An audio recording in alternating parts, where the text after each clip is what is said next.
The conference room at Fort Bragg smelled like old wood and military polish. February 12, 1991, 1800 hours. Outside North Carolina, winter pressed cold against the windows.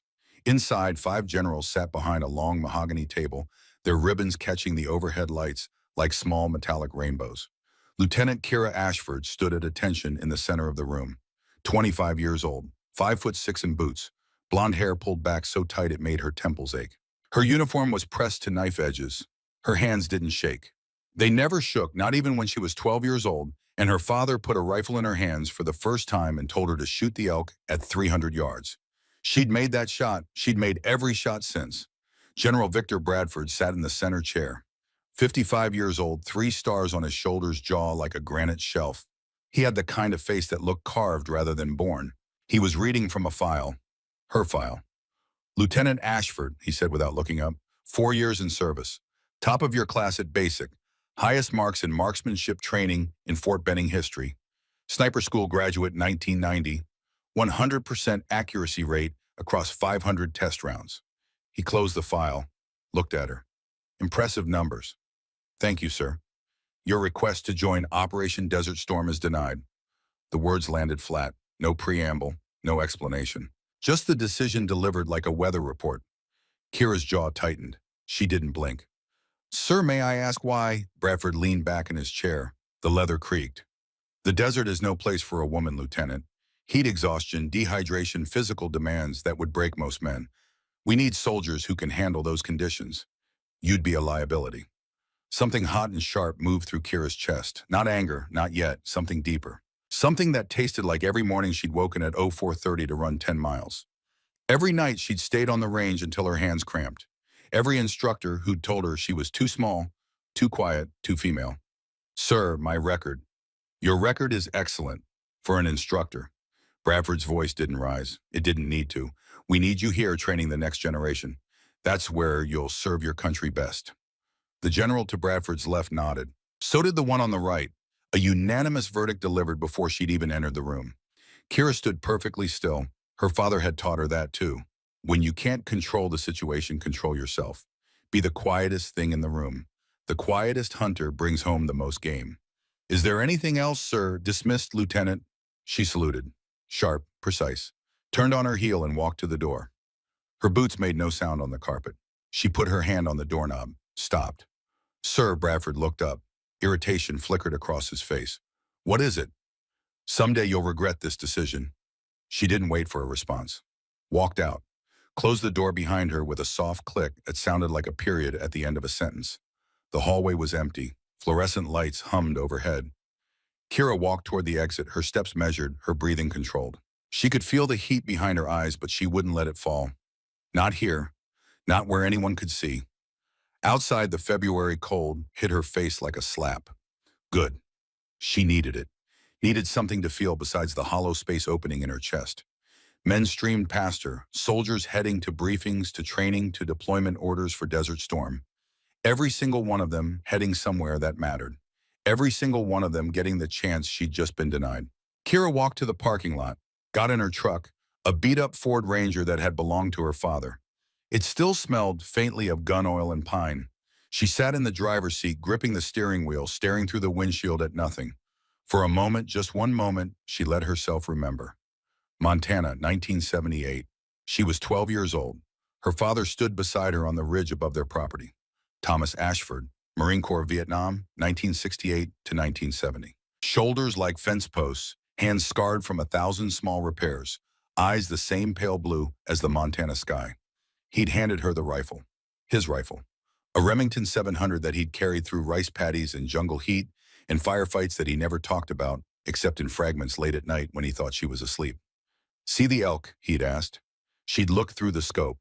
300 yards down the slope, a bull elk stood beside a creek drinking. The crosshairs wobbled. Her hands were too small, her arms too weak to hold the rifle steady. I can't make that shot, Dad. You can. You just have to be quieter than the wind. What does that mean? It means don't fight the rifle, don't fight the wind, don't fight yourself, just breathe. Wait for the stillness between heartbeats. That's when you take the shot. She tried, breathed in, breathed out, waited for that space between the thump-thump of her pulse, found it. Squeezed the trigger. The elk had dropped. Her father had smiled. Not a big smile. Thomas Ashford didn't do big smiles, just a small curve at the corner of his mouth and a hand on her shoulder that said more than words ever could. The quietest hunter brings home the most game, he'd told her. Remember that, Kira. It's not about being the loudest or the strongest. It's about being patient, about seeing what others miss, about taking the shot when everyone else is still looking for the target. He died 7 years later. Heart attack while fixing the barn roof. She was 19, already enlisted, already following the path he'd laid out without meaning to. The memory dissolved. Kira was back in the truck in the parking lot in February 1991, with a decision that felt like a door slamming shut on everything she'd worked for. She started the engine, drove to the shooting range on the far edge of the base. The one nobody used after 1,800 hours because the lights were bad and the wind came hard across the open ground. Perfect, she checked out ammunition from the duty officer. 200 rounds, signed her name. Carried the ammo in her rifle case to lane 15, the farthest one from the small building that served as an office. 2,200 hours, full dark now.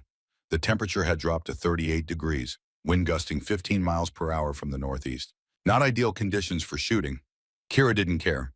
She set up her targets at 300 yards, 400, 500, set up her rifle.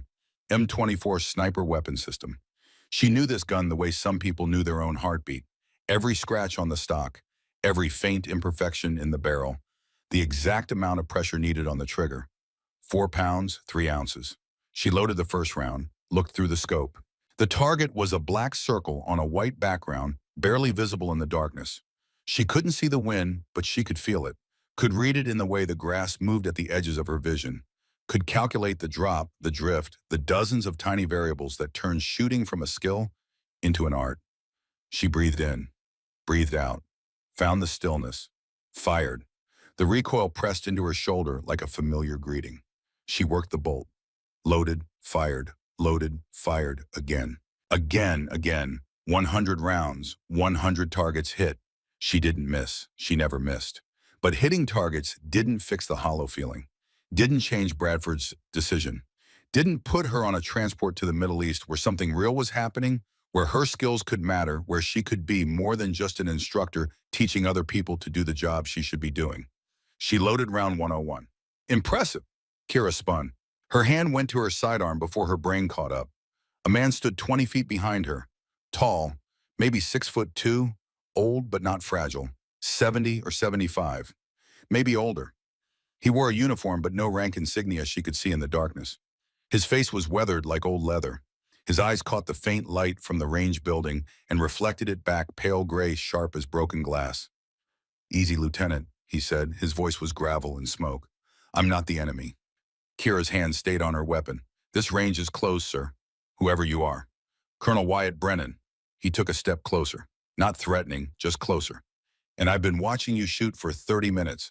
100 rounds, 100 hits, in the dark, in wind, at ranges that would make most snipers break down and cry by 'em." He paused. "Why are you out here, Lieutenant Ashford? How do you know my name? I make it my business to know the best shooters on this base. And you're the best, by a considerable margin." He moved to the shooting bench, sat down on it like he had all the time in the world. "So I'll ask again. Why are you out here at 2,200 hours shooting like you're training to kill something that can't die?" Kira lowered her hand from her sidearm. This man, this Colonel Brennan, didn't feel like a threat, didn't feel like command structure. Felt like something else, something older and harder and sadder. "I needed to shoot, because Bradford turned you down." It wasn't a question. Kira felt something tighten in her chest. "You know about that? I know about everything that happens on this base that matters. And you matter, Lieutenant, whether Bradford sees it or not." Brennan leaned forward at elbows on his knees. "I've seen 500 snipers in my life, trained with them, fought beside them, buried some of them, your top 3, maybe top 1. That doesn't seem to count for much. Not with men like Bradford. He sees the uniform before he sees the soldier, sees the gender before he sees the skill." Brennan's voice dropped. "I don't." Kira studied him, really looked. The uniform was old style, the kind officers wore in the 70s, 80s. His hands were scarred, not from desk work, from something harder, something that left permanent marks. "Who are you, sir, really?" Someone who knows what it's like to be told you can't do something because of who you are instead of what you can do. He stood. Walk with me, Lieutenant. There's something you need to see. Every instinct told Kira to say no, to stay on the range, to keep shooting until the hollow feeling went away or until she ran out of ammunition, whichever came first. But something in Brennan's voice pulled at her. Not authority, something deeper. Something that sounded like understanding.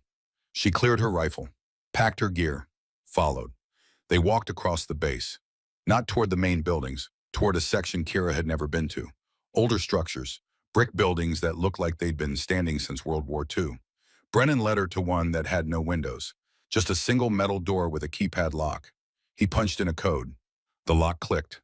The door opened. Inside was a room that didn't exist on any map of Fort Bragg. The walls were covered in tactical maps. Iraq, Kuwait, Saudi Arabia. Red pins marked enemy positions. Blue pins marked coalition forces. A large table dominated the center of the room, covered in satellite photos and intelligence reports. Radio equipment lined one wall, dark and silent. Brennan closed the door behind them, locked it. "What is this place?" Kira asked. "Somewhere we can talk without being overheard."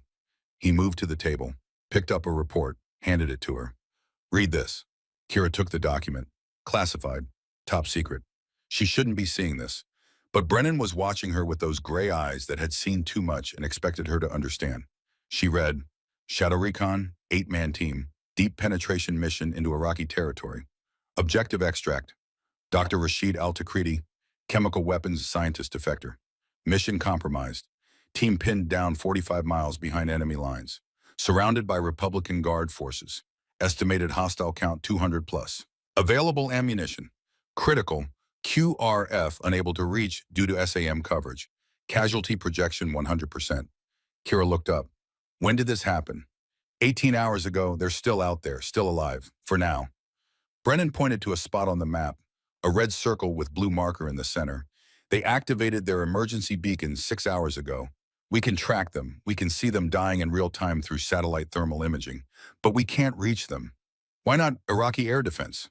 They've got SS-6 missile systems blanketing that entire sector. Any helicopter we send gets shot down. Any airstrike gets intercepted. We're watching 8 Americans die, and there's not a damn thing the United States military can officially do about it. The word hung in the air between them. Officially.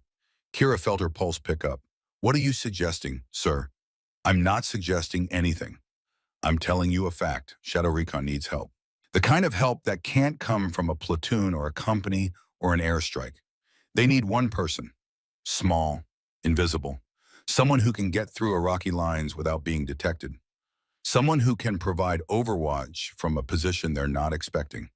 Someone who can even the odds long enough for Shadow Recon to survive until QRF can reach them. Kira stared at the map, at the red pins surrounding the blue ones, at the impossible mathematics of 8 men against 200. You want me to go in alone?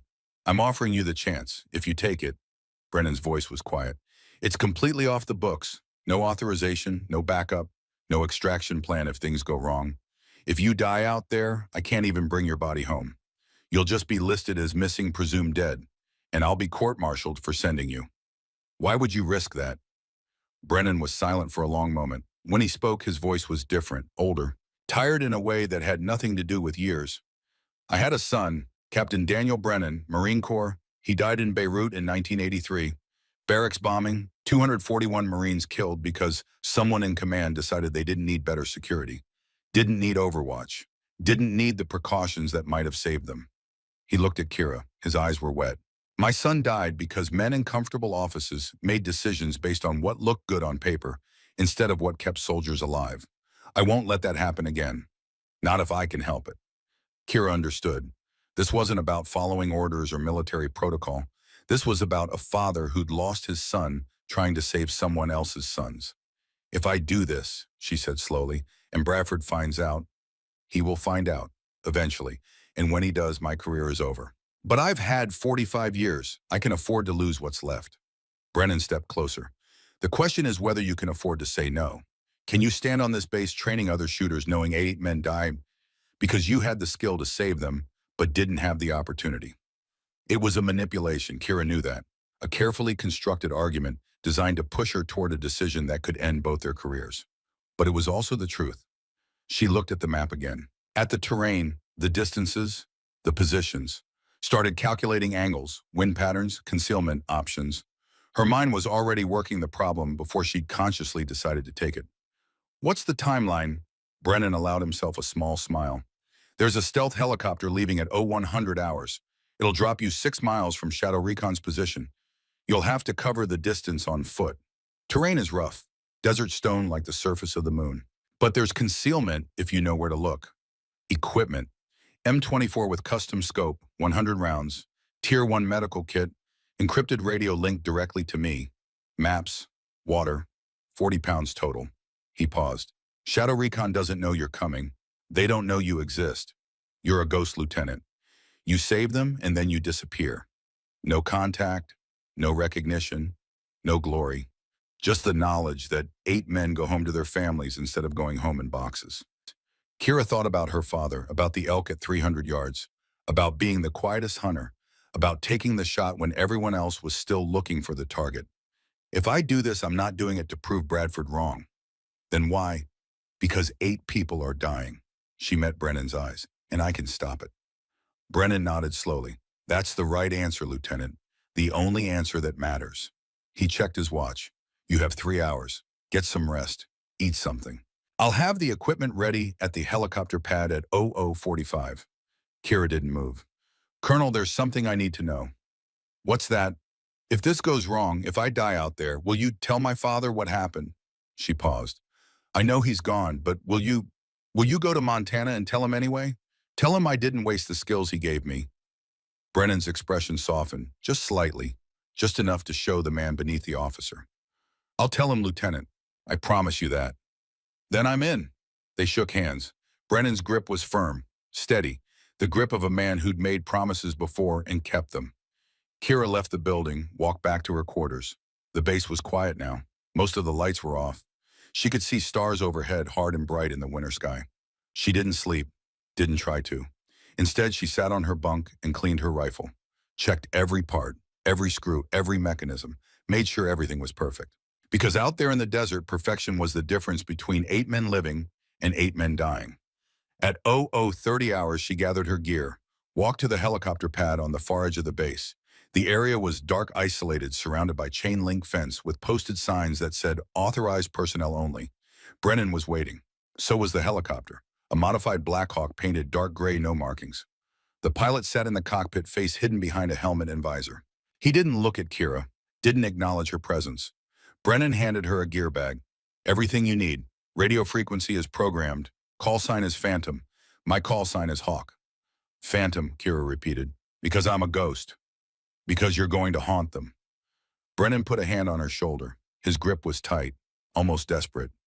Listen to me, Lieutenant. You're going into a situation where you'll be outnumbered, outgunned, and completely alone. The only advantages you have are skill and invisibility. Don't waste either one. Take your shots, make them count. And when Shadow Recon is safe, you get out. Don't try to be a hero. Don't try to make contact. Just disappear. Understood. Understood, sir. One more thing. His grip tightened slightly. You come back, Kira. That's not a request. That's an order. You finish this mission and you come back alive. Because I'm not burying another soldier if I can help it. Something in his voice made Kira's throat tight. This wasn't just about the mission. This was about Daniel Brennan, about the son who died in Beirut, about a father trying to save someone else's child because he couldn't save his own. Yes, sir, I'll come back. She climbed into the helicopter. The door closed. The rotors spun up louder and louder until the sound filled the world. The aircraft lifted, tilted, headed east into darkness. Kira looked through the window, saw Fort Bragg falling away below, saw Brennan standing alone on the pad, a small figure getting smaller until he was just a dot and then nothing. She was alone now, completely alone, flying toward a war zone with no backup, no authorization, no safety net, just her rifle and her skills and the memory of her father's voice saying the quietest hunter brings home the most game. The helicopter flew for 3 hours, low, fast, staying under radar. The pilot didn't speak, didn't even look back. He was just a pair of hands on the controls flying a mission that officially wasn't happening. At 0345, the helicopter descended. Iraqi desert below now, dark and empty. The pilot set down just long enough for Kira to jump out with her gear. Then the helicopter lifted again, disappeared into the night. The sound of the rotors faded. Silence. Complete silence. Just the wind across the sand and stone. Kira activated her radio. Brennan's voice came through faint with distance and encryption. Phantom, this is Hawk. Confirm insertion.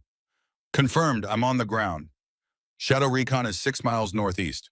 Follow the terrain. Stay low. Iraqi patrols are active in this sector. Copy that. Phantom, yes, sir. Good hunting. The radio went silent.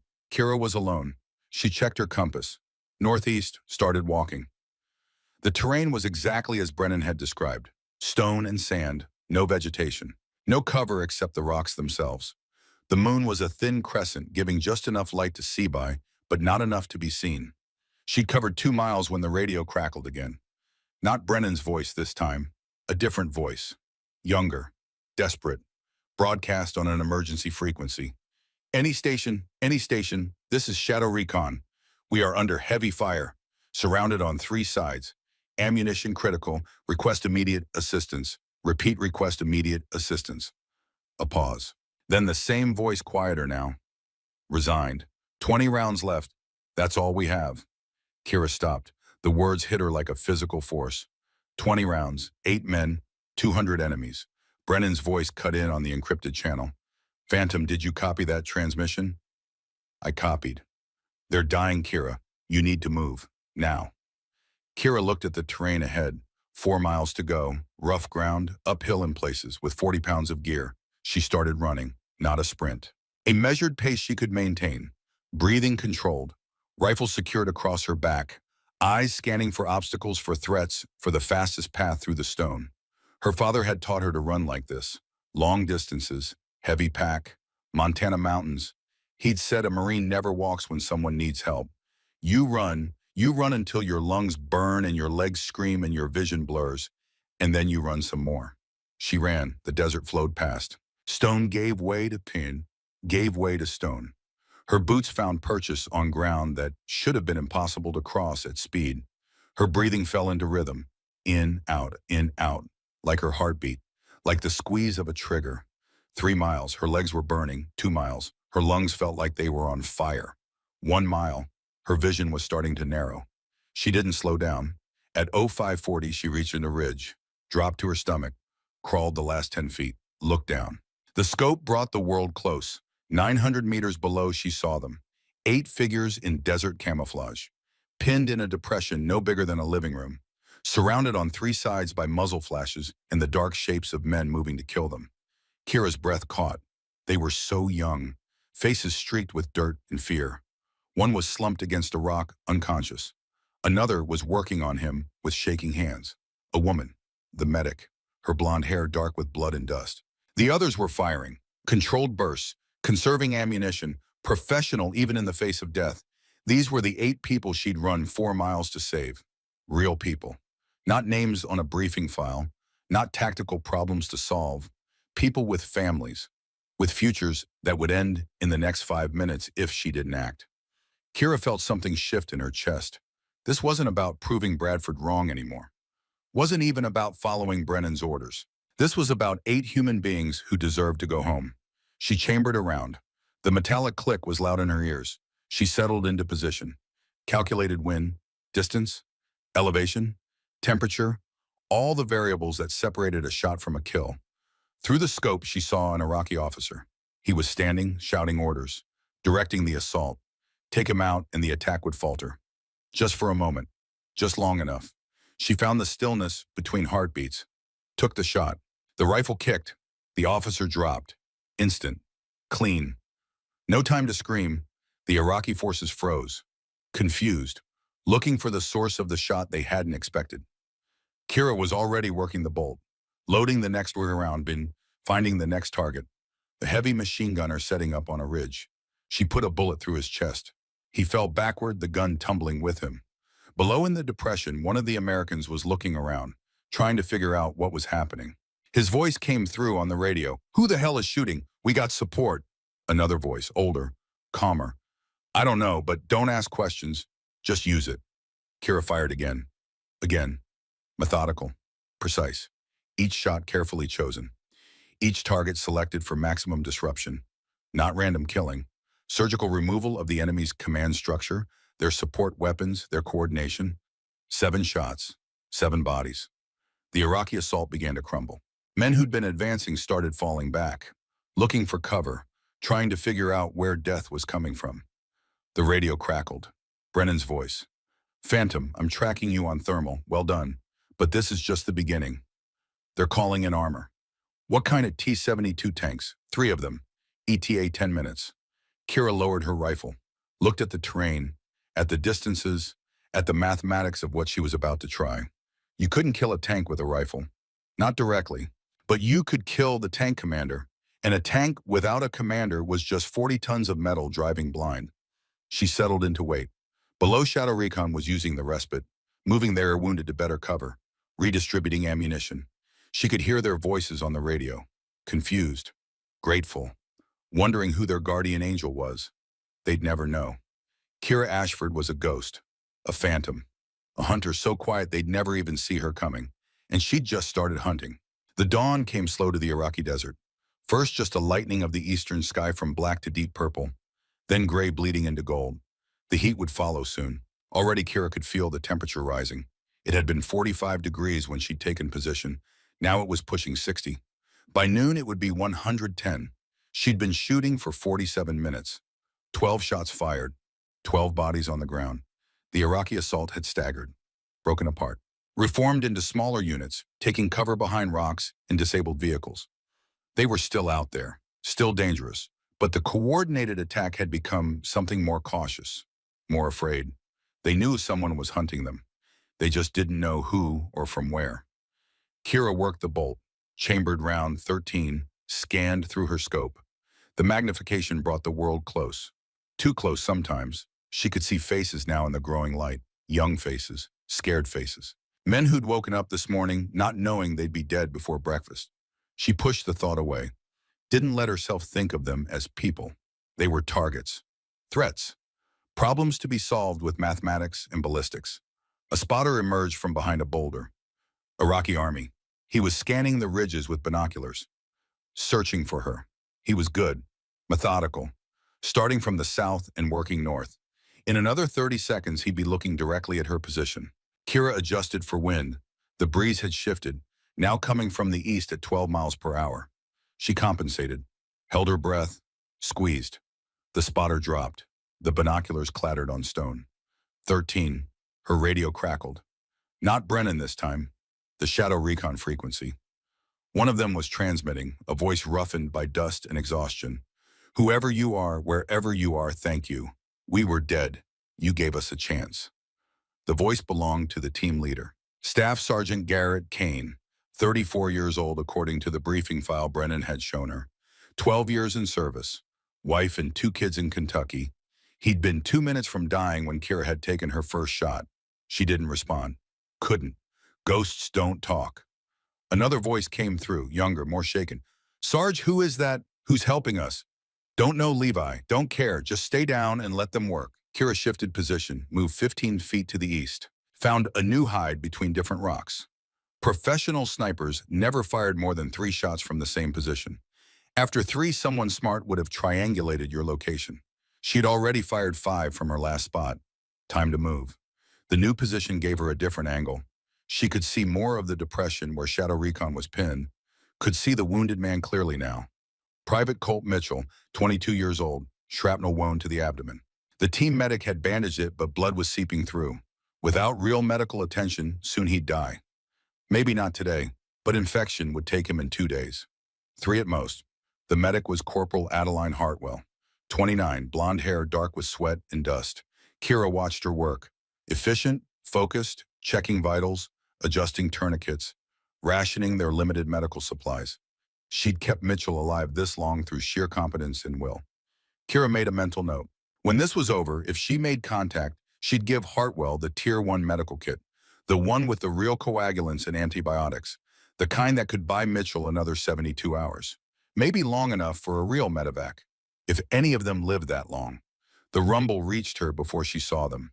Deep, mechanical, the sound of heavy engines grinding over rough terrain.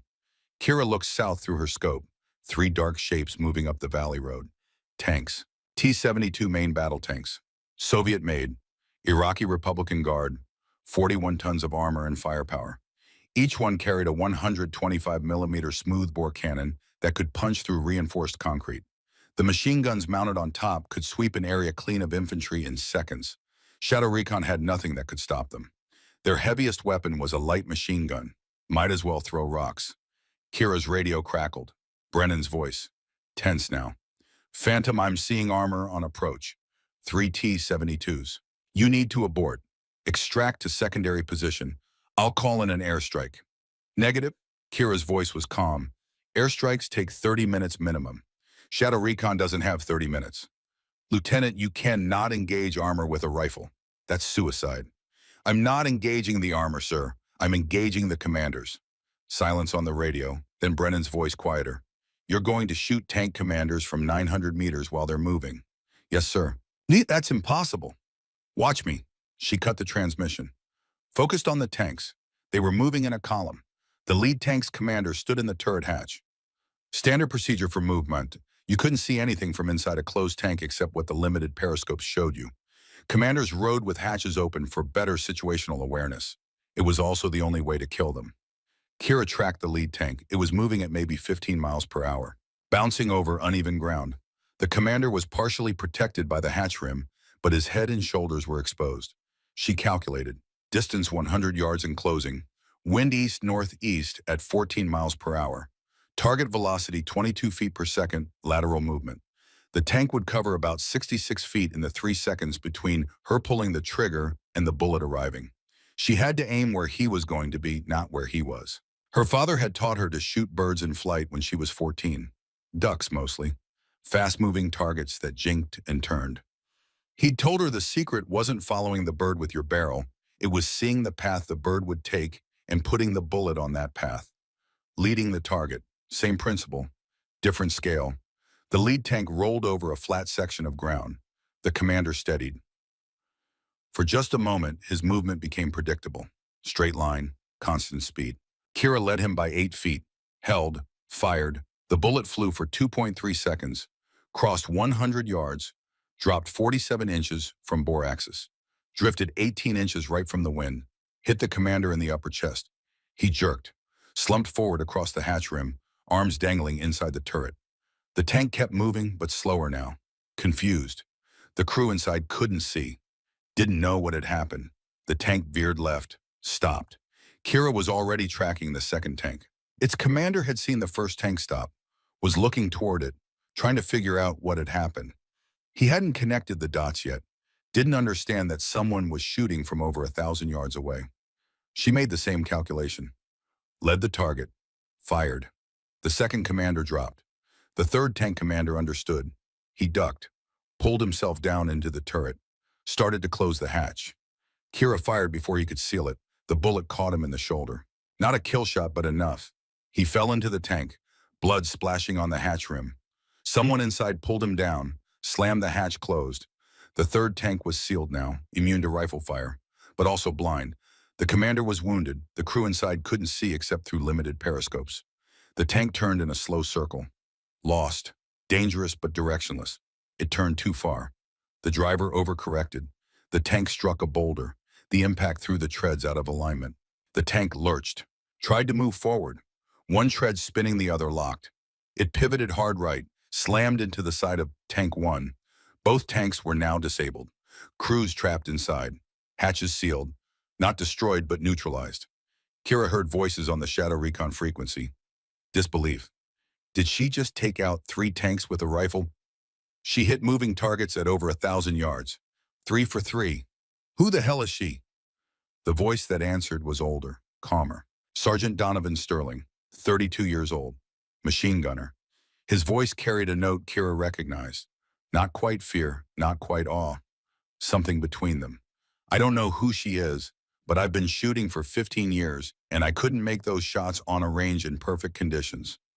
She's doing it in wind at distance on moving targets. He paused. We're watching something impossible happen. Kira didn't feel impossible. She felt focused, clear. This was what her father had trained her for. This was why she'd spent 10,000 hours on shooting ranges, why she'd practiced in rain and snow and darkness and heat, so that when it mattered, when lives depended on it, her body would know what to do without her mind getting in the way. She reloaded, scanned for new targets. The Iraqi forces were confused now, scattered. They'd come expecting an easy kill, 8 Americans with no ammunition and no support. Instead, they'd lost 15 men and 3 tanks to an enemy they couldn't see. The sun was fully up now, temperature pushing 80 degrees. The heat shimmer was starting, that visible distortion of air that made long-range shooting even harder, like trying to aim through water. Kira adjusted. She'd trained for this too. Heat shimmer was predictable. It bent light in consistent ways. You just had to account for it. Aim slightly higher, compensate for the false image. She was lining up her next shot when the radio crackled. Different frequency this time. Iraqi military communication. She shouldn't have been able to hear it, but Brennan's encrypted radio had scanning capability. It picked up nearby transmissions automatically. A voice speaking in Arabic. She didn't understand the words, but the tone was clear. Urgent, requesting something. Then Brennan's voice on her frequency. Translated. Phantom, they just called in a counter sniper. Someone who knows what they're doing. He's been tracking your muzzle flash. He knows your general area. How long until he's in position? He's already in position. He's been in position for 10 minutes, waiting for you to fire again so he can pinpoint you exactly. Kira went very still. Somewhere out there, another shooter was looking for her. Waiting, patient, exactly what she'd do if the situations were reversed. She scanned the terrain, looking for likely positions. High ground, clear sight lines, good concealment. There were a dozen possibilities, maybe more. Hawk, can you give me his location? Negative. Satellite can't get resolution through this heat. And he's good, Phantom. Very good. Former Soviet trained. Probably has more experience than you do. Wonderful. You need to relocate now before he finds you. Kira knew Brennan was right, but relocating meant losing her current position, meant giving up her sight lines on Shadow Recon, meant leaving them exposed while she moved. She looked through her scope. The Iraqis were regrouping, starting to coordinate again. They'd figured out the tanks were neutralized, were adapting, preparing for another assault. If she moved now, Shadow Recon would be overrun in minutes. If she stayed, the counter-sniper would kill her. Neither option was acceptable, so she'd create a third option. Kira reached into her pack, pulled out her water bottle, 3/4 full. She unscrewed the cap, poured half the water onto the ground behind her position, created a small puddle that caught the sunlight, reflected it. Then she moved. Fast, low, 30 yards to the south, found a new position with a clear view of her old spot, set up her rifle, aimed at the space where a counter-sniper would be looking if he was tracking the water reflection. She waited. 30 seconds. 60. 90. Then she saw it. A muzzle flash from a ridge 800 yards southeast. The counter-sniper had taken the bait, fired at the reflection, thinking it was her scope glinting. His bullet struck stone right where she'd been 2 minutes ago. Kira adjusted her aim, found him through her scope. He was good, already moving, relocating after his shot just like she would, but for 1 second, one brief moment, he was exposed as he shifted positions. She fired. The bullet crossed 800 yards in under 2 seconds, hit the counter-sniper in the upper chest. He fell, tumbled down the rocky slope, came to rest in a position that would have been uncomfortable if he'd still been alive to feel it. But his last shot had been close, very close. Kira could see the impact point, 6 inches from where her head had been. If she'd stayed in her original position, if she hadn't moved, she'd be dead right now. The radio erupted. Shadow Recon frequency. Did you see that? She just won a sniper duel against a guy who was trying to kill her while defending us. Who is this person? Kira's shoulder burned. She looked down. The counter-sniper's bullet hadn't missed after all. It had grazed her, cut through the fabric of her uniform, drawn a line of red across her left shoulder. Not deep, not dangerous, but it hurt like fire. She pulled out her medical kit, found antiseptic, bandages, gritted her teeth and cleaned the wound, wrapped it tight. The pain sharpened her focus, made everything clearer, more real. Blood was seeping through the bandage. Not much, but enough that it would leave traces. DNA, evidence that someone had been here. She didn't care. Evidence didn't matter if Shadow Recon died. Nearly an hour of shooting, an hour of holding position. Her body was starting to rebel, muscles cramping, vision blurring at the edges. But she couldn't stop, not yet. Her radio crackled. Brennan's voice, different now, worried. Phantom, I saw that hit on thermal. Report your status. Grazed, still operational. Lieutenant, you're bleeding. You need to pull back. Let me call in support. Support takes too long. I'm finishing this. Kira, I said I'm finishing this, sir. She cut the transmission. Focused on the battlefield. The Iraqis were preparing for another assault. They'd learned from the first one. We're moving more carefully now, using the terrain, coordinating in smaller groups. Smart, adaptable. Exactly what made them dangerous. Kira selected targets, not randomly, strategically. She aimed for the leaders, the ones organizing the others, the ones holding the assault together. Shot, reload, scan, shot, reload, scan. The rhythm became automatic, mechanical. Her hands knew what to do without conscious thought. Chamber round, acquire target, compensate for wind and distance in heat shimmer, find stillness, fire. 18, 19, 20, each shot carefully chosen, each one designed to break the enemy's cohesion, to make them afraid. To turn an organized military unit into a collection of individuals who just wanted to survive. It was working. The assault was fragmenting. Men who'd been advancing were now staying in cover, waiting for someone else to move first, waiting for someone else to die. Through her scope, Kira saw an Iraqi lieutenant trying to rally his men, shouting, waving them forward, trying to restore order through force of personality. She put a bullet through his radio, not through him. Through the radio on his belt, the equipment exploded in a shower of plastic and sparks. The lieutenant dove for cover. His men scattered. The rally broke apart. 21 shots fired, 20 kills, 1 destroyed radio. The sun was high now, temperature over 90 degrees. Sweat ran down Kira's face, stung her eyes, her shoulder throbbed. Her hands were steady, but her arms were starting to shake from holding the rifle in position for so long. She drank water, not much, just enough to keep functioning. Checked her ammunition, 63 rounds remaining, more than enough. The radio crackled, Shadow Recon frequency, a new voice this time, younger, scared. Specialist Levi Cross, 20 years old, first deployment. Grenade in the hole. The sound of the explosion rolled across the desert like distant thunder. Kira swung her scope towards Shadow Recon's position, saw smoke, saw movement, saw Corporal Hartwell moving. Wrong, she was moving wrong. The grenade had landed near Mitchell. Hartwell had seen it, had thrown herself over him, taken the blast meant for both of them. Through her scope, Kira could see the damage. Hartwell's left leg was torn, shrapnel wounds below the knee, her right arm was bleeding. Multiple cuts, deep ones, but she was conscious, alert, still giving orders even as her own blood pooled beneath her. Other members of Shadow Recon rushed to help, applied tourniquets, tried to stop the bleeding. Hartwell's face was white with shock, but her voice on the radio was steady. Mitchell's okay, I got most of it, just tie me off and keep fighting. Kira felt something crack in her chest, a feeling she couldn't name, wasn't trained for. Hartwell didn't know Kira existed, would never know, but she'd just done what Kira was doing, put someone else's life ahead of her own, made the calculation that one life in exchange for another was a trade worth making. The difference was Hartwell would be recognized, would get a medal, would have people know what she'd done. Kira would disappear, would be forgotten, would never exist in any official record. And she was fine with that, because this wasn't about recognition. It was about 8 people going home instead of going home in body bags. She found the grenade thrower. He was reloading, preparing to throw another. Kira put him down with a shot that took him in the center of mass. He dropped. The grenade fell from his hand, rolled behind his own cover, detonated. The explosion scattered his fire team.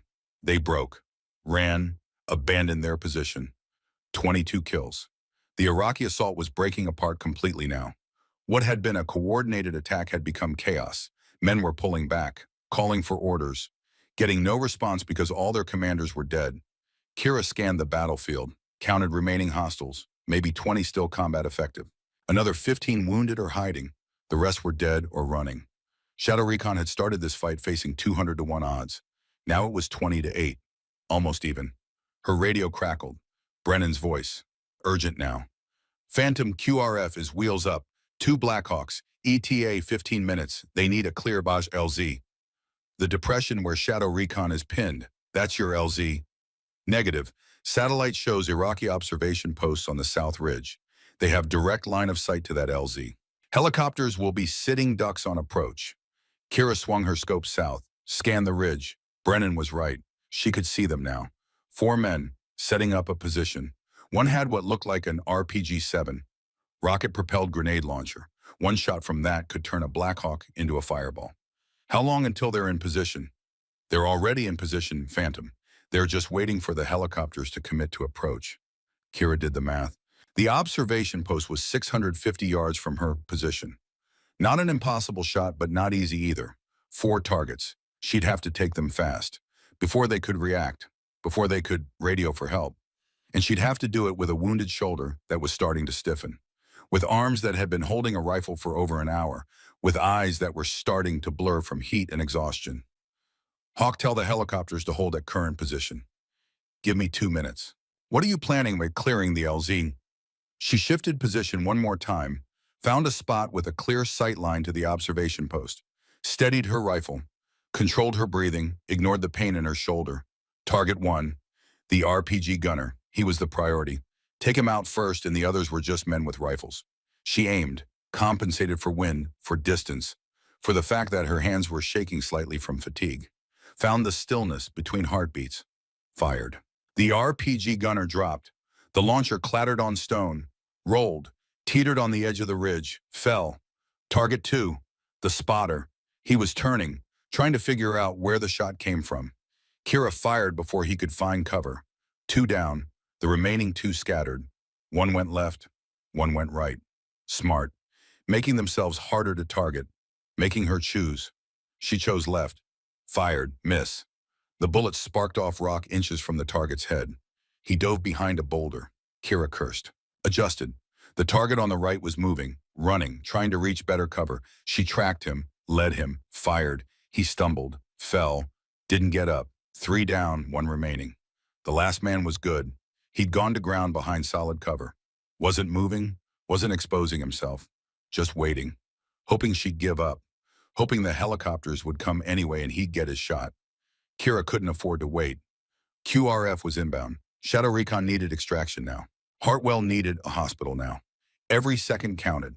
She scanned the area around the last target's position, looking for an angle, a reflection, anything that would tell her exactly where he was. There, a shadow, wrong shape, wrong angle. He was pressed against the back of a boulder, hiding. But the morning sun was creating a shadow that betrayed his exact position. Kira aimed at the shadow, calculated the angle. The bullet would have to pass within inches of the boulder's edge. Any variation and it would hit stone instead of flesh. She steadied, fired. The shadow moved, jerked, fell. 4 down. Hawk LZ is clear. Send them in. Brennan's voice came back immediately. QRF is inbound. 2 minutes. Kira lowered her rifle. Her shoulder was screaming now. Her vision was starting to tunnel. Adrenaline crash, dehydration, blood loss, all catching up at once. She drank the rest of her water. It was warm, tasted like plastic, but it helped. Cleared her head slightly. Through her scope, she watched Shadow Recon. They'd heard the radio transmission. New help was coming, were preparing, gathering their wounded, securing their gear, getting ready to move. Hartwell was on a stretcher now, pale subconscious, her left leg elevated, her right arm immobilized. Someone had given her morphine, but her eyes were clear, focused, still the medic even in her condition. Mitchell was beside her, still unconscious but breathing, stable enough to move. The sound of helicopter rotors reached them, distant at first, then louder, growing. 2 Black Hawks appeared from the east, flying low, fast, combat approach. The door gunners had their weapons ready, scanning for threats. Kira kept her scope on the battlefield, watching for any last-minute resistance, any final attempt to stop the extraction. The Iraqis were done, broken. The ones who could move were moving away, retreating south, leaving their dead behind, leaving their wounded behind, just running. The helicopters flared, dropped into the depression, rotors blasting sand and dust into a brown cloud. The crew chiefs jumped out, started loading wounded. Kira watched Hartwell being carried to the helicopter, watched Mitchell being loaded, watched the rest of Shadow Recon boarding. 7 men and 1 woman who'd been minutes from death, now climbing into aircraft that would take them home. Her radio crackled. Brennan's voice. Phantom helicopters are on the ground. You need to extract. Get to the LZ. We'll pick you up. Kira looked at her position, looked at the distance to the LZ, maybe 1,000 yards. Downhill. Through terrain she'd have to cross in the open, where anyone still watching could see her, where Shadow Recon would see her. She'd promised to be a ghost. Ghosts don't show themselves. Negative Hawk, I'm staying dark. Lieutenant, that's an order. Get to the LZ. Sorry, sir, can't hear you. Bad signal. She turned off the radio. Watched through her scope as the helicopters lifted. Rotors beating the air. Rising. Tilting. Heading west towards safety. Toward home. Shadow Recon was safe. All 8 of them. Alive because one person with one rifle had decided that was more important than regulations or recognition or career. Kira sat back. Let the rifle rest. Her shoulder was on fire. Her hands were cramping. Her eyes hurt. But she'd done it. Completed the mission. Kept her promise to Brennan. Kept the promise she'd made to herself. The sun was high now. Temperature over 100 degrees. The desert was silent except for the wind. The Iraqi dead lay where they'd fallen. 26 bodies. Maybe more she couldn't see. All killed by someone they never saw, never heard, never had a chance against. The quietest hunter brings home the most game. Her father would have been proud. Kira packed her rifle, secured her gear, started the long walk back to the extraction point where Brennan's helicopter would pick her up. 6 miles through enemy territory. Wounded, exhausted, alone, but alive. And so were 8 other people because of it. That was enough. That was more than enough. She disappeared into the desert heat, just another shadow among shadows. A ghost that had never been there at all. Hashtag Part 3, the legacy revised. Kira made it 2 miles before her legs stopped working properly. The adrenaline had burned away. What remained was just a body that had been pushed past its limits. Dehydration, blood loss, exhaustion. The combination hit her like a physical wall. She stumbled, caught herself on a rock, stood there breathing hard in the desert heat. 108 degrees now. The sun directly overhead. No shade anywhere. Just stone and sand and heat shimmer that made the horizon waver like water. Her radio crackled. She turned it back on after the helicopters had cleared the area. Brennan's voice came through, tight with worry. Phantom, give me your position.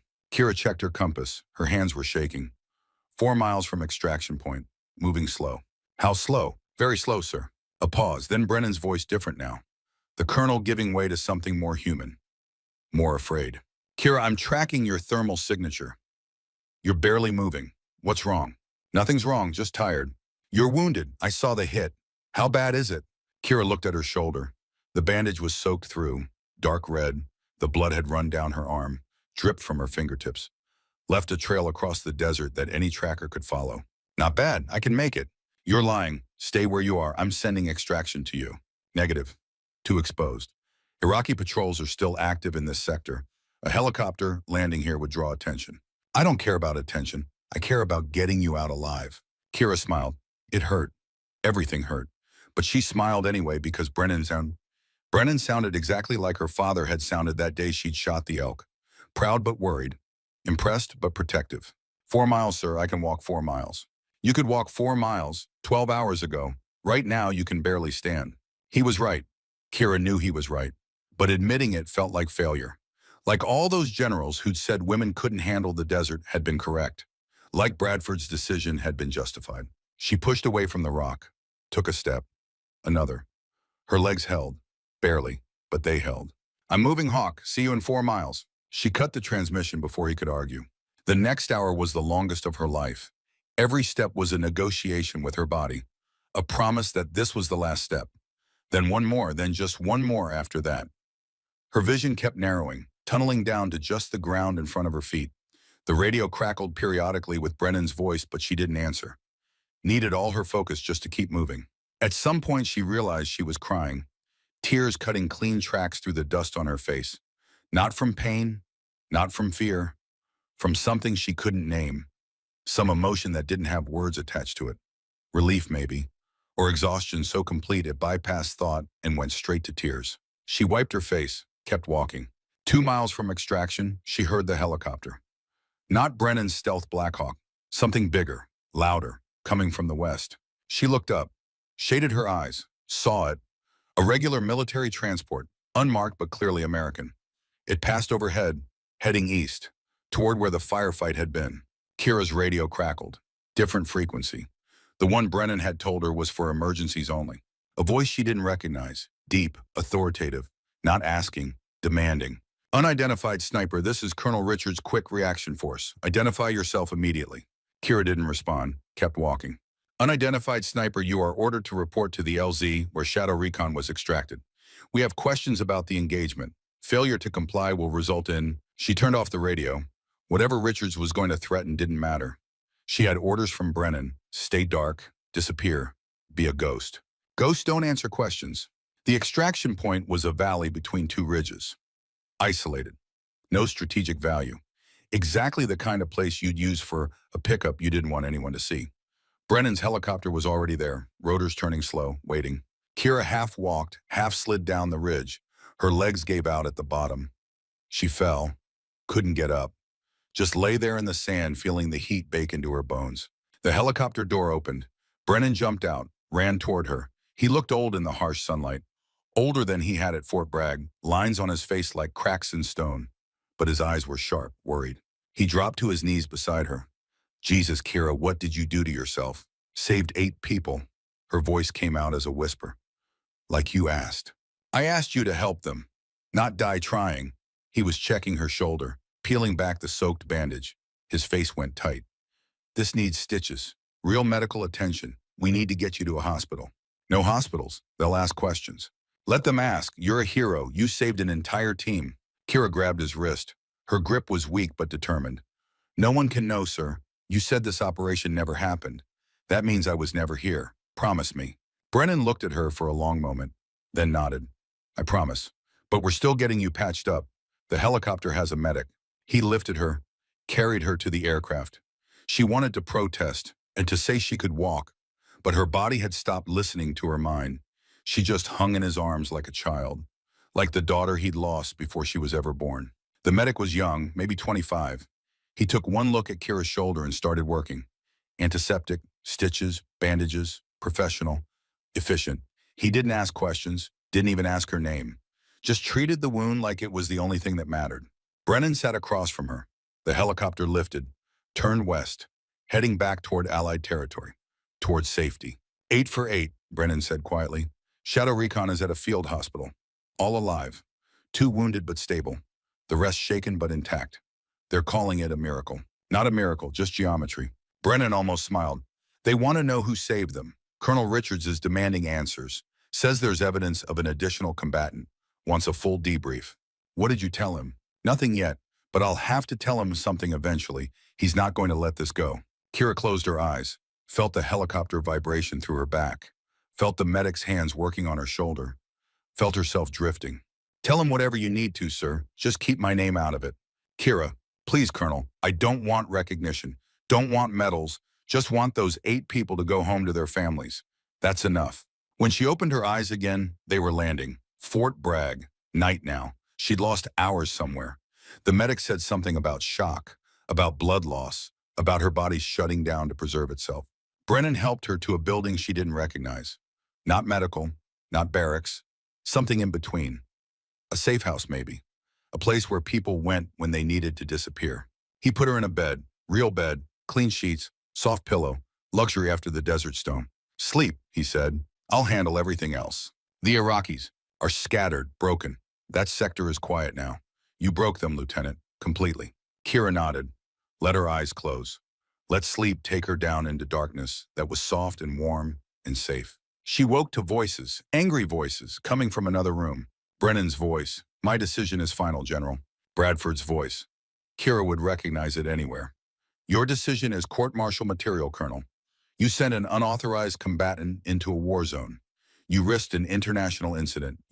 I saved 8 American lives. That's not a crime. That's my job. It's not your job to make decisions like this. We have protocols, chains of command, authorization procedures. And while we're following protocols, good soldiers die. Like my son died, like Shadow Recon almost died. A pause, then Bradford's voice quieter, dangerous. This is about Daniel, isn't it? You're still fighting Beirut. I'm fighting the bureaucracy that killed him. The same bureaucracy that would have killed Shadow Recon if I'd waited for authorization. Who did you send, Wyatt? Who was your ghost sniper? No one. There was no ghost sniper. Shadow Recon encountered scattered Iraqi resistance and fought their way out. That's the official report. That's a lie. We have evidence. Satellite footage, 26 enemy casualties. Precise, surgical. That's not scattered resistance. That's a professional shooter. Prove it. Another pause. Longer this time. Then Bradford's voice cold now. Final. 3 days, Colonel. You have 3 days to give me a name. After that, I'm launching a formal investigation. And when I find out who you sent, both of you will face consequences. Do you understand? Perfectly, sir. Footsteps, a door closing, silence. Kira sat up. The room spun. She waited for it to steady. Stood. Her legs held this time, stronger. The sleep had helped. So had whatever fluids the medic had given her. She found Brennan in the next room. He was sitting at a desk, head in his hands. He looked up when she entered. Looked old. Defeated. You heard. I heard he wants my name. I'm not giving it to him. Colonel, if you don't, he'll destroy you. Court-martial. Discharge. Prison, maybe. Brennan stood, squared his shoulders. Then that's what happens.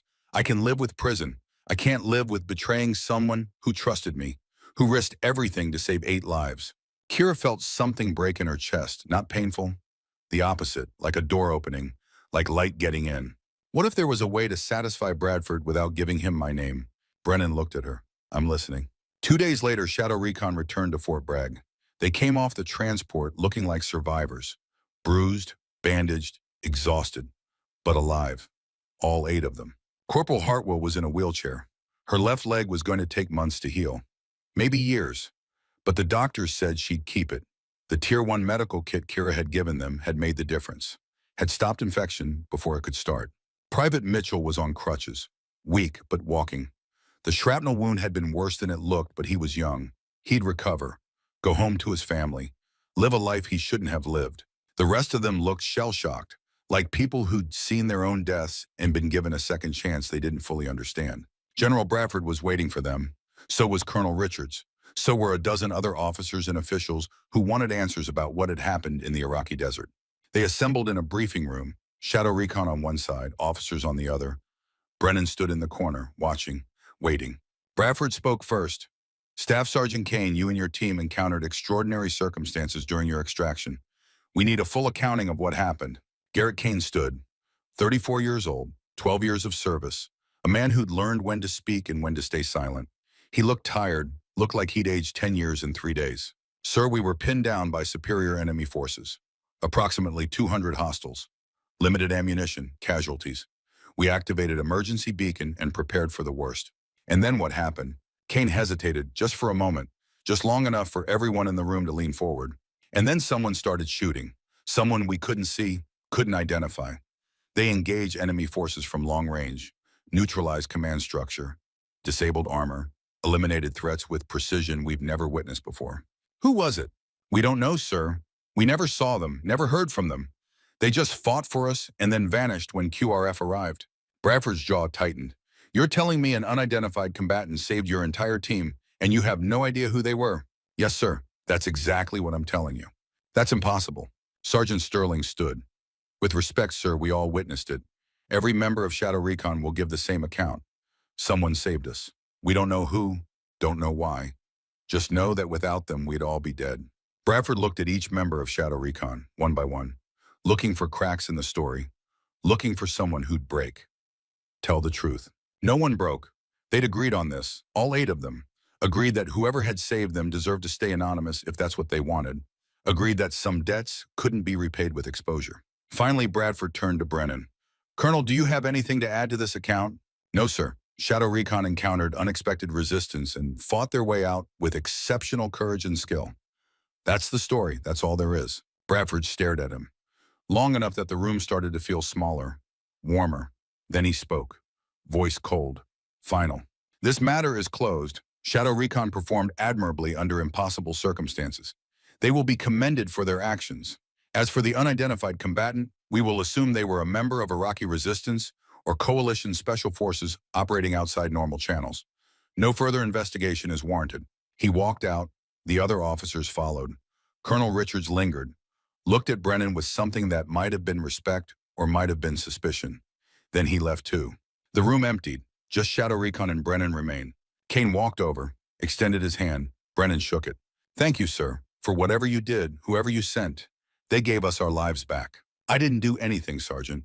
Just coordinated QRF response. That's all. Kane smiled, small, knowing. Of course, sir, that's all. Shadow Recon filed out, leaving Brennan alone in the briefing room. He stood there for a moment. Then he looked toward the corner where Kira had been watching through a one-way mirror. She emerged, dressed in civilian clothes now, jeans, t-shirt, hair down. She looked different, younger, like a college student rather than a soldier. It's done, Brennan said. You're safe. Bradford can't touch you. No one can. You don't exist in any official record of what happened. Thank you, sir. Don't thank me. Thanks Shadow Recon. They protected you without even knowing who you are. That's loyalty you can't buy. Kira nodded, felt something warm in her chest, gratitude maybe, or belonging, or the knowledge that even ghosts could have allies.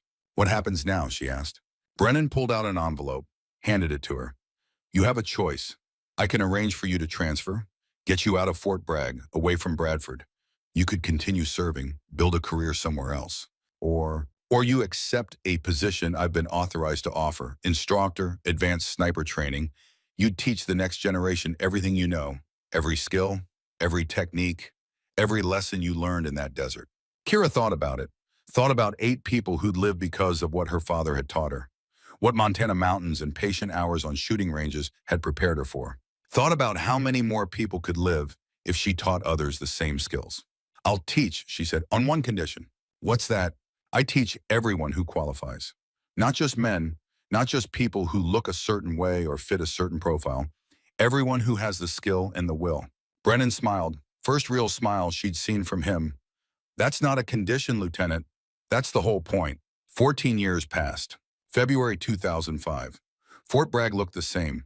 Same buildings, same parade grounds, same shooting ranges where Kira had stood alone in the dark and tried to shoot away the pain of rejection. But everything else had changed. Kira stood in front of 24 graduates, men and women, different ages, different backgrounds. United by one thing, they'd all passed the hardest sniper training program in the U.S. military. Her program. She was Captain Kira Ashford now, 39 years old, Master Sergeant, Director of the Ashford Sniper Program. Over 14 years, she'd trained 230 shooters. Many had gone on to legendary careers, saves in Iraq, Afghanistan, classified operations she'd never hear about. But she'd know, she always knew when one of her students made a difference. Could feel it somehow, like an echo of that day in the desert when she'd learned what her skills were really for. Congratulations, she said to the graduates. Her voice carried across the room, strong, confident, the voice of someone who'd earned every word. You've completed training that breaks most people who attempt it. You've proven you have the skill, the discipline, the patience. What you do with those skills now is up to you. She paused, looked at each of them. My father once told me something I'll pass on to you. The quietest hunter brings home the most game. You're not here to be loud. You're not here to be famous. You're here to protect lives, to be the person others can rely on when everything else fails, to be the ghost that watches over those who can't watch over themselves. She saw nods, understanding. They got it. Remember that. Carry it with you. And when the time comes when someone needs you, don't hesitate. Don't doubt. Just do what you were trained to do. Be the quietest hunter. They filed past to receive their insignia. Each one stopped, shook her hand, thanked her. She accepted it with the same grace she'd learned from Brennan. Humble, quiet, letting them have their moment.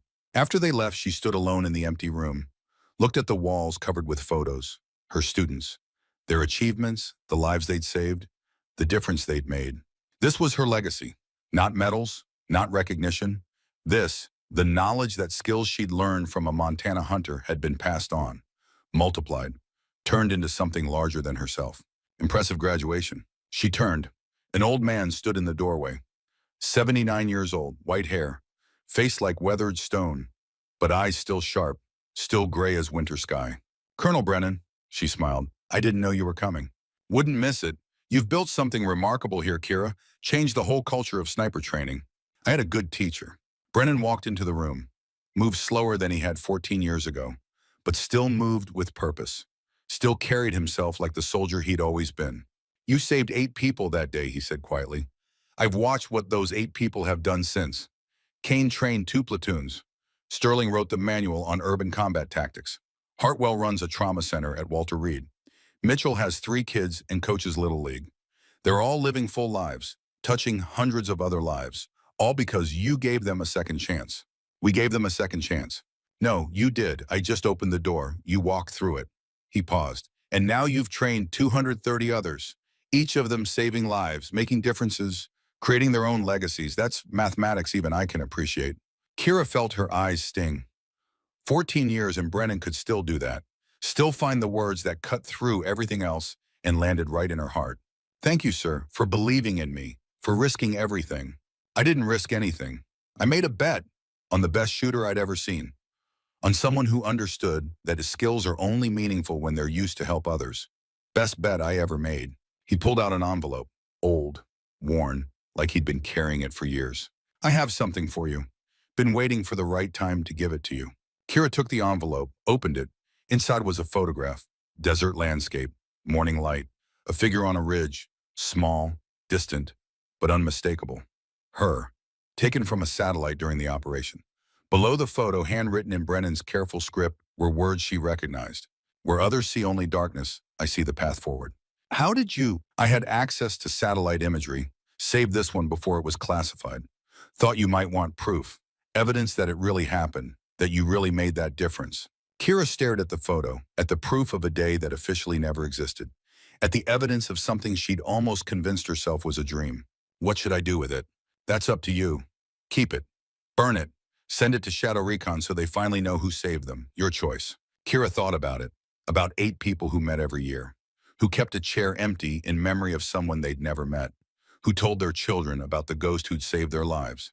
I think I'll send it to them. They deserve to know. Brennan nodded. I think so too. That evening, Kira drove to Virginia, to a restaurant called Antonio's. Small place, family run, the kind of restaurant that had checkered tablecloths and bread so good you could smell it from the parking lot. Shadow Recon met here every year. Same date, February 16th, anniversary of the day they should have died but didn't. Kira had known about these meetings. Brennan had told her, had offered to arrange an introduction. She'd always said no, preferred to stay a ghost, preferred to let them have their story without complicating it with reality.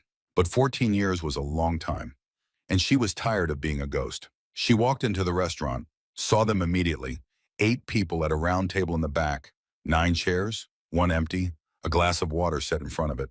The empty chair was for her, for the person they'd never met but never forgot. Garrett Kane saw her first, 48 years old now, gray at his temples, but same eyes, same bearing. He stood, stared. It's you. His voice was quiet, certain. I don't know how I know, but it's you. The others turned, looked. Adeline Hartwell stood, 43 now, walking with a slight limp but walking, tears already forming in her eyes. Kira walked to the table, pulled out the envelope, set the photograph in front of them. They gathered around, looked at the image, read the words, understanding spreading across their faces like sunrise. You saved us, Kane said. That was you, all of it. I helped. You saved yourselves. No? Hartwell's voice was firm, absolute. You gave us a chance. Without you, we were dead, all of us. Colt Mitchell stood, 36 years old, healthy, whole, alive. I don't remember anything from that day. Was unconscious. But they told me someone threw themselves on a grenade to save me, and someone else saved all of us. He looked at Hartwell, at Kira. You're both heroes. Both deserve recognition. We don't need recognition, Kira said. We need to know that what we did mattered, that the people we saved went on to live full lives. We did, Sterling said quietly. All of us, because of you. Sergeant Donovan Sterling moved closer. 46 years in combat, and his hands were shaking. I watched you take out 3 tanks with a rifle. I've been telling that story for 14 years, and nobody believes me. Now I know why. Because it sounds impossible. Lance Corporal Emmett Hale, 42, now touched the photograph like it might dissolve. You saved my life 3 times that day. Once from a sniper, once from mortar fire, once from that last assault. I owe you everything. Specialist Levi Cross, 34, wiped his eyes. I was 20, scared out of my mind. First deployment, I heard your shots and thought God was answering prayers. Turns out I was right, just not the way I expected. Mitchell stepped forward toward looked at Kira with eyes that had seen too much death, too young. Corporal Hartwell told me what you did, how you kept fighting even after you were wounded, how you chose to save all of us instead of just getting out safe. He extended his hand. Thank you. For my life. For my daughter Grace, who exists because you gave me a future. One by one, they came forward, shook her hand, hugged her, welcomed her into a family that had been incomplete for 14 years. They invited her to sit. She did, in the chair that had been empty for 14 years.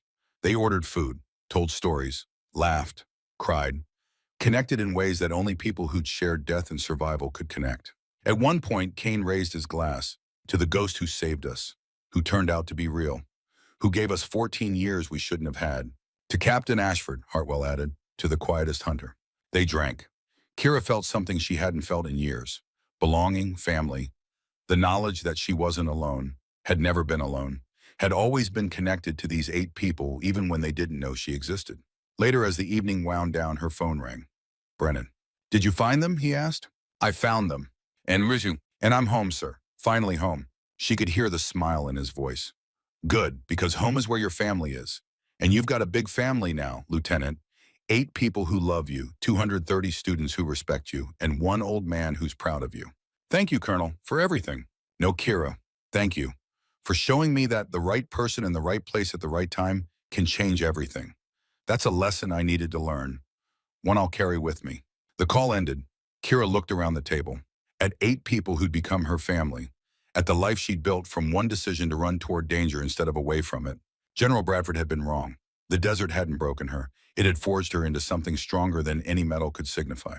She'd become exactly what her father had taught her to be, the quietest hunter, the one who brought everyone home. They stayed at Antonio's until closing, made plans to meet again soon. Not in a year, sooner, because 14 years was too long to wait between family dinners. As Kira drove back to Fort Bragg under stars that looked the same as they had in Montana and Iraq, she thought about the path that had led her here. One impossible mission, 8 lives saved, 230 students trained, a legacy built not on glory but on quiet competence and the willingness to act when action mattered most. Lieutenant Kira Ashford had saved 8 lives in 1991. Those 8 had touched hundreds more. Her students had saved thousands. The ripples kept spreading. That wasn't a ghost story, that was a legacy. Tomorrow she'd start training a new class. 26 students ready to learn what it meant to be the quietest hunter. She pulled into Fort Bragg, looked up at the sign over the training building. Ashford Sniper Program, excellence through precision. The work was never finished. There would always be more students to train, more lives to protect, more hunters to teach the skills her father had given her. The quietest hunter brings home the most game. Captain Kira Ashford had brought home 8 people, had taught 230 others to do the same. That was enough. That was everything.